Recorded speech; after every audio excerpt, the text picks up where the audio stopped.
Student class 12-এর ইংলিশের জন্য MCQ short কীভাবে আসতে পারে তার একটা স্যাম্পল দিয়ে দিচ্ছি। তোমাদের এটা পার্ট বি। তোমাদের এই পার্ট বিতে থাকে পোয়েম, প্রোজ, ড্রামা। তা আজকে পোয়েম থেকে দিচ্ছি, আর এই পোয়েম, প্রোজ এবং ড্রামা সবগুলো দেখবে পড়ানোর ভিডিও আমাদের দেয়া আছে। তোমরা শুধু একটু দেখে নেবে, একটু শুনে নেবে ভিডিওগুলো। যদি একটু শোনো পড়ার ভিডিওগুলো, তাহলে তোমাদের এগুলো বুঝতে সুবিধা হবে।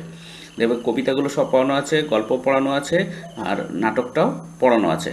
এটা একটু দেখে নেবে, শুনে নেবে, তাহলে তোমাদের বুঝতে সুবিধা হবে। আজকে দেখো পোয়েম থেকে কিভাবে শর্ট বা এমসিকিউ আর শর্ট আসবে সেটা। এরপরে প্রোজ দিয়ে দেবো এবং ড্রামা দিয়ে দেবো, তোমরা সবগুলো দেখে নেবে। গ্রামারেরও ভিডিও করে দেবো।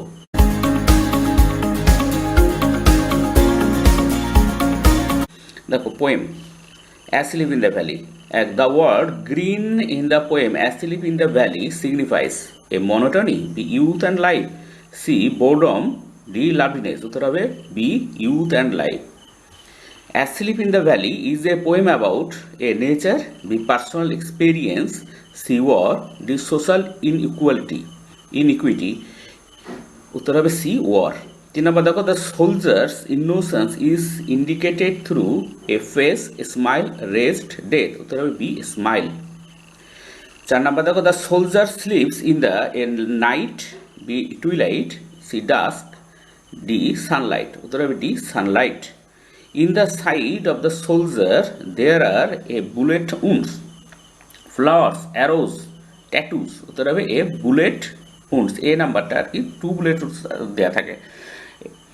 এরপর দেখো, the phrase a soldier very young suggests that A the young soldiers are always energetic, B soldiers enjoy the warfare, C young soldiers are sacrificed in the warfare, D all of this. এখানে উত্তর হবে C young soldiers are sacrificed in the warfare. যুদ্ধে young সোলজারদের বলি হতে হয়, sacrifice করতে হয় তাদের। এরপর দেখো শর্ট প্রশ্ন এসে, what are the sunrays compare with, সূর্যরশ্মিকে কিসের সঙ্গে তুলনা করা হয়েছে? দেখো, the sunrays are compared to a softly following stream, সূর্যরশ্মিকে একটি ধীরে প্রবাহমান নদীর সঙ্গে তুলনা করা হয়েছে। ধন্যবাদ। How does the soldier lie, সৈনিকটি কিভাবে শুয়ে আছে? The soldier lies asleep in the valley with his mouth open and one of his hand resting on his chest, সৈনিকটি উপত্যকায় শুয়ে রয়েছে, তার মুখটি খুলে আর তার একটি হাত বুকের উপর রেখে। Whom does Arthur Rimbaud pray to keep the dead soldier warm, Arthur Rimbaud কাকে অনুরোধ করছেন মৃত সৈনিককে উষ্ণ রাখতে? Arthur Rimbaud prays nature to keep the dead soldier warm, Arthur Rimbaud প্রকৃতিকে অনুরোধ করছেন মৃত সৈনিকটিকে উষ্ণ রাখতে। এরপরটা দেখো, how does the reader recognize that the soldier is asleep in a different sense, পাঠক কিভাবে বুঝতে পারে যে সৈনিকটা এক অন্য অর্থে ঘুমন্ত? The expression to red holes at the end of the poem makes the reader recognize that the soldier is asleep in a different sense, মানে সে তো মারা গেছে। কবিতার শেষে টু রেড হোলস কথাটি পাঠককে বুঝিয়ে দেয় যে সৈনিকটি ভিন্নতর এক অর্থে ঘুমন্ত, মানে দুটো গুলি তার লেগেছে, সেজন্য সে মারা গেছে আর কি, ভিন্নতর অর্থে ঘুমন্ত। এরপর দেখো, shall I compare thee to a summer days, এখান থেকে and summer's lease hath all too short a date. Here summer's lease refers to a glory of summer, the span of summer, the leisure during summer, the rough weather of summer. উত্তর হবে B span of summer.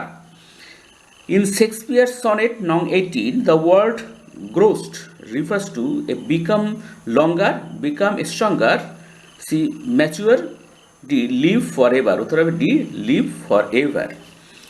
So long live this, here TIS, this means poet's love, poet's beauty, poet's verse, the friend's beauty. এখানে হচ্ছে এই this হচ্ছে poet's verse, মানে কবিতাটা। এরপর দেখো, this gives life to thee, life here suggests resurrection, immortality, youth, or এটা হচ্ছে বি ইমর্টালিটি। এখানে এই লাইফ মানে তাকে অমরত্ব দিয়েছে, তার বন্ধু অমরত্ব পাচ্ছে, ইমর্টালিটি। এবার দেখো, the word complexion means disposition, intricate, colour, compensation, উত্তর হবে C colour. Complexion mean colour, সূর্যের রং বদলে যাচ্ছে আর কি। Who is the poet of sonnet 18? 18 নং সনেটটির কবিকে? William Shakespeare is the poet of sonnet 18। 18 নং সনেটটির কবি উইলিয়াম শেক্সপিয়ার।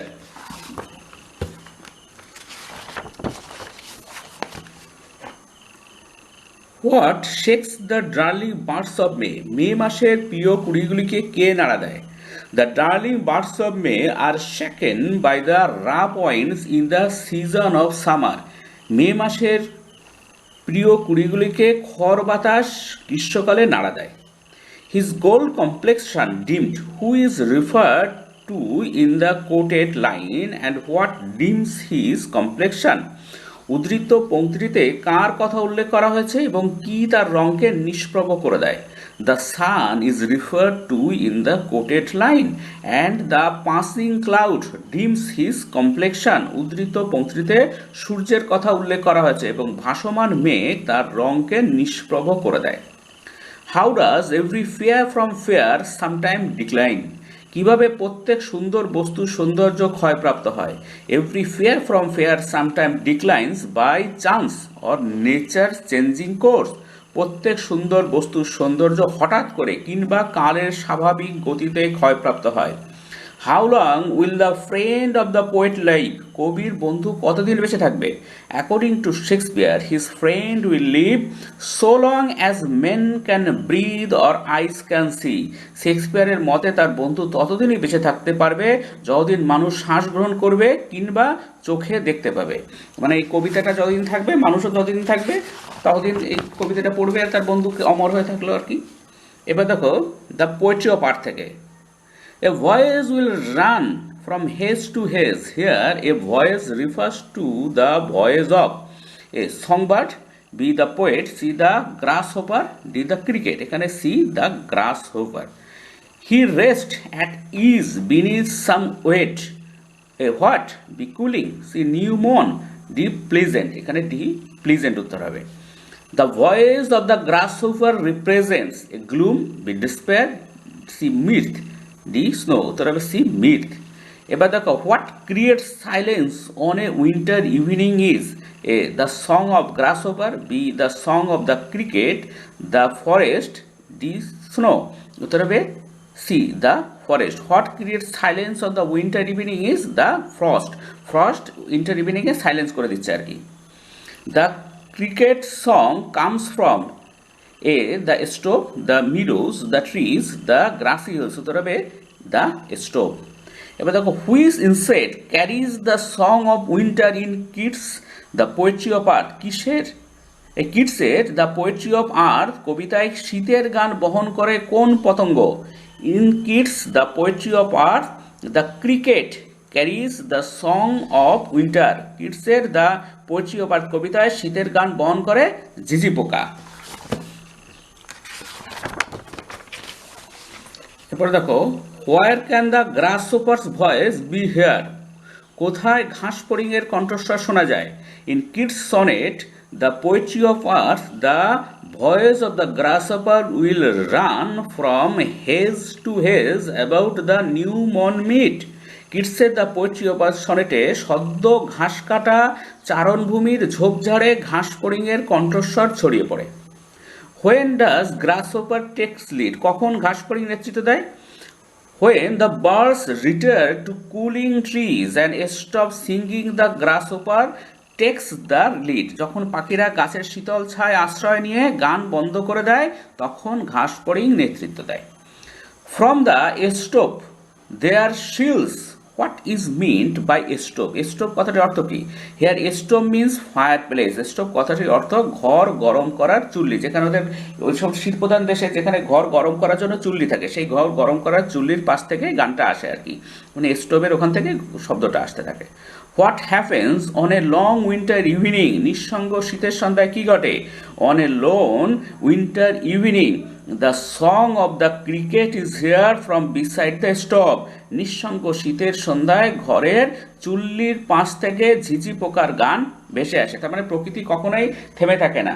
গ্রীষ্মের যখন পোকার রোদ্দুরে পাখিরা গান গাওয়া ছেড়ে দেয়, তখন চলতে থাকে, তখন একজন গান করছে, আবার শীতের নিঃসঙ্গ সন্ধ্যায় তখন ঝিঝি পোকা শীতকালে গান করছে, আর যখন গ্রীষ্ম সময় তখন ঘাস ফড়িং গান করছে। তার মানে পৃথিবীর এই যে গান, এটা কখনোই থেমে থাকে না। আর এই ভিডিওটা দেখে নেবে, পড়ার ভিডিওটা, তাহলে তোমাদের বুঝতে সুবিধা হবে। কৃষ্ণ আজকে এ পর্যন্ত, পরের ভিডিও দেখা হবে। Thank you very much for watching.